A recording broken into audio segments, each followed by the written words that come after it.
오늘 말씀은 역대하 4장 1절에서 22절입니다. 조선시대 말 고종 때 미국의 알렌이라는 사람은 조선 왕실과의 친분을 이용하여 평안북도 운산 굼광의 개발권을 미국인 자본가에게 넘겼죠. 광산이 개발되자 근처 살던 농민들은 집과 땅을 빼앗긴 채 또 쫓겨나야 했습니다.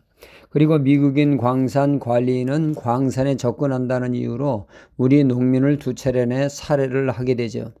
당시 힘이 없던 조정은 이 미국인 관리인에게 아무런 처벌을 내릴 수 없게 되었습니다. 이에 기세가 등등해진 미국인 관리들은 조선인들이 광산에 접근하면 금을 훔쳐간다고 마구 총을 쏘아댔습니다. 이때 그들이 소리질러 내던 것이 바로 노터치였습니다. 그 뒤 세월이 흘러 말이 변하여 노다지가 되었다는 이야기죠. 그래서 금을 일컬어 노다지라고 불렀다는 말입니다. 금은 이 세상에서 가장 값진 것이죠. 성전을 짓는 데 있어서 성전 외부에 있는 놋단, 바다, 물두멍과 각종 기구들은 놋으로 만들었습니다.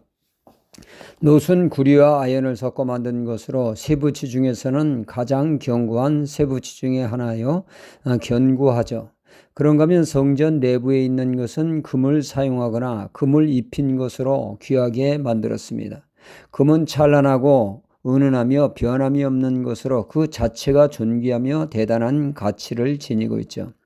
특히 금은 변함이 없는 것으로 알려져 있습니다. 금으로 성전의 기구를 만들듯이 우리 신앙 또한 금과 같이 존귀하게 되어야겠습니다.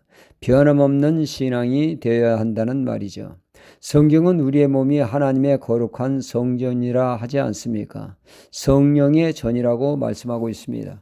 그러니 거룩한 금과 같은 신앙으로 나아가야겠습니다. 하나님께서는 성전으로 그 금을 만들듯이 우리의 신앙을 금과 같이 만드십니다. 금과 같은 신앙을 되기 위해서 하나님은 우리에게 시련을 허락하십니다. 성경 말씀에 의인은 고난이 많다고 하셨는데 여기서 의인이란 하나님의 백성을 뜻하는 것이죠. 왜 의인인 하나님의 백성이 고난이 유독 많습니까? 이는 다름 아닌 우리의 신앙을 금과 같은 신앙으로 만들기 위함이죠. 금과 같은 신앙은 절대로 그냥 되어지지 않습니다. 정죄의 과정을 거쳐야만이 가능하죠. 풀무풀 속에 들어간 사람만이 불순물이 제거되고 순도 높은 정금의 신앙이 됩니다. 시련이 없으면 결국 순도 높은 정금의 신앙을 기대할 수 없다는 얘기죠. 하나님은 왜 욥에게 엄청난 시련을 맛보게 하셨습니까? 다름 아닌 정금과 같은 신앙이 만들기 위함이었죠. 욥이 시련을 당하기 전에도 하나님을 경외하며 나름 하나님 중심의 신앙이었습니다. 하지만 그에게 여전히 불순물은 남아 있었던 것이죠. 정금 같은 신앙은 아니었던 것입니다.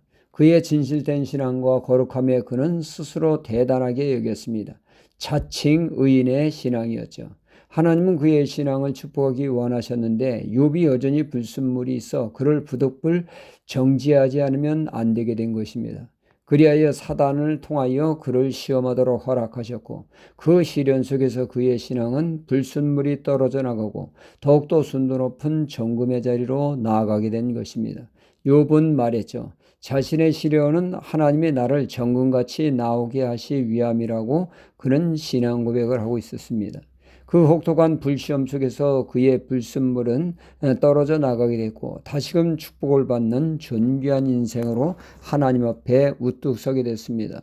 우리도 시련을 인내를 견디어내며 더욱 말씀을 붙잡고 나아가게 될 때 그때 불순물이 떨어져 나가게 되며 순도 높은 금과 같은 믿음의 소유자가 되어질 것입니다.